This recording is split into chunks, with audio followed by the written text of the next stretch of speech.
அஷ்டம சனி என்று சொல்லக்கூடிய 8ஆம் இடத்திற்கு சனி பகவான் வரும்போது, சந்திரனிலிருந்து 8ஆம் சனி வரும்போது அஷ்டம சனின்னு சொல்லுவாங்க. அத ஒரு பக்கம் கண்ட சனின்னு சொல்லுவாங்க. இது சில பேருக்கு பயத்தை ஏற்படுத்தும். ஏன்னா, அந்த இடம் 8ஆம் இடங்கிறது மரணத்தை ஒத்த ஒரு இடமா எல்லாரும் பார்ப்பாங்க. அந்த 8ஆம் இடத்திற்கு இன்னொரு பக்கம் கடும் உழைப்பு அப்படின்னு சொல்லி இருக்குது. இன்னொரு பக்கம் பெரும் கடன் அப்படின்னு சொல்லி ஒரு அமைப்பு இருக்குது. பெரும் நோய் அப்படின்னு சொல்லி ஒரு அமைப்பு இருக்குது.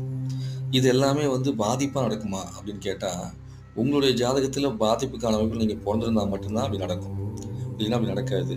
அதே அந்த 8ஆம் இடத்து அதிபதி உங்களுக்கு நல்ல நிலைமையில இருந்தார் அப்படின்னா, அந்த பாதிப்புகள் என்பது அதிகமா வராம, அந்த நேரத்தில புதிய புதிய வெற்றிகள் கூட கிடைக்கும். வித்தியாசமான முறையில நீங்க ஜெயிக்கிறதுக்கான வாய்ப்பு கூட வரும். இன்ஃபினிட்டி மாரி வேற லெவல்ல உங்க வாழ்க்கையில மாற்றம் ஏற்பட ஆரம்பிக்கும். ஆனா சில நேரத்தில யாருக்காவது பாதிப்பு இருந்தா அது கண்ண மறைச்சிரும். அதனால இறை வழிபாட தொடர்ந்து செய்யுங்க. அப்பதான் உங்களுக்கு ஏதாவது ஒரு பாதிப்பு வரக்கூடிய காலமாக இருந்ததுன்னா, அதிலிருந்து இறைவன் உங்கள காப்பாத்துவாரு. இல்லைன்னா கண்ண மறைச்சு அந்த பாதிப்புல மாட்டிக்கூடிய சூழ்நிலை